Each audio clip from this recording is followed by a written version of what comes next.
Hi friends, ఈరోజు మనం కుక్కర్లో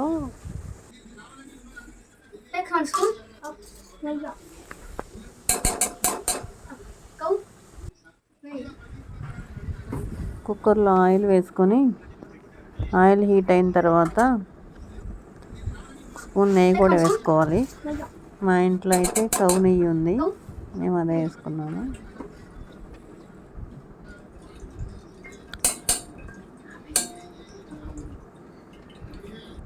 హీట్ అయిన తర్వాత ఇప్పుడు ఆ బిర్యానీ దినుసులు అన్నీ కలిపి వేడి చేసుకోవాలి.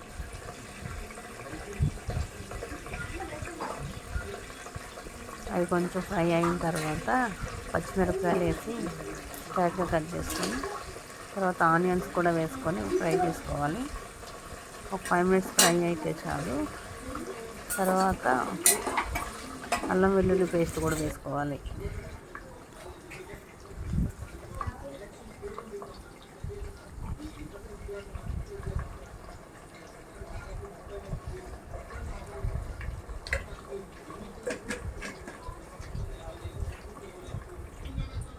కొంచెం మగ్గిన తర్వాత అటువైపు వేరే ఒక ప్యాన్ తీసుకొని ఆయిల్ హీట్ చేసుకొని ఆల్రెడీ చికెన్ మ్యారినేట్ చేసుకొని ఫ్రిడ్జ్లో పెట్టుకున్నాను 2 hours బిఫోరు.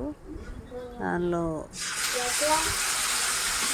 అల్లం వెల్లుల్లి పేస్ట్, మసాలా, గరం మసాలా అన్నీ యాడ్ చేసుకొని పెట్టుకున్నాం. ఉప్పు, కారం, పసుపు అన్నీ.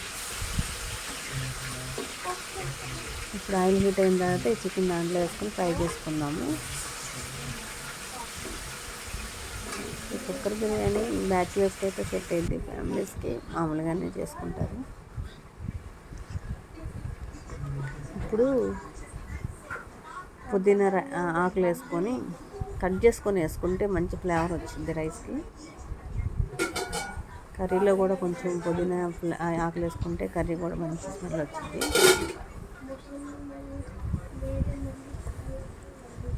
ఇప్పుడు కొత్తిమీర ఆకులు కూడా కొంచెం కట్ చేసుకున్న వేసుకోవాలి.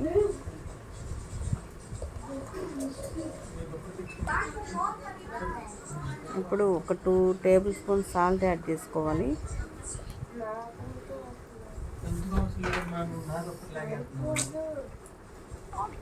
కొంచెం ఇప్పుడు పసుపు వేసుకోవాలి. రుచికి సరిపడా సాల్ట్ కూడా వేసుకొని కలుపుకొని 5 minutes ఆగిన తర్వాత రైస్ వేసుకోవాలి.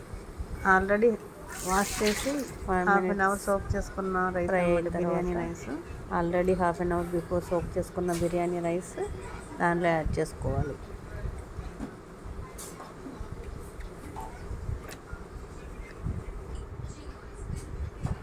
బిర్యానీ సరిపడా నీళ్ళు కూడా నేను ముందే కొలుచుకొని పెట్టుకున్నాను. ఆ నీళ్ళని కూడా దాంట్లో సరిపడా వాటర్ని ఆల్రెడీ తీసేసుకున్నాను కొలత ప్రకారం. దాంట్లో నీళ్ళు కూడా యాడ్ చేసేసుకోవాలి. కుక్కర్లో ఒకసారి రైస్ మొత్తం కలుపుకొని దాంట్లో ఒక లెమన్ వేసుకోవాలి. అన్నం అంటుకోకుండా అన్నం వచ్చింది అనమాట, విడివిడిగా అంటుకోకుండా ఉంటుంది అనమాట. తర్వాత కుక్కర్ క్లోజ్ చేసుకొని పెట్టుకొని ఒక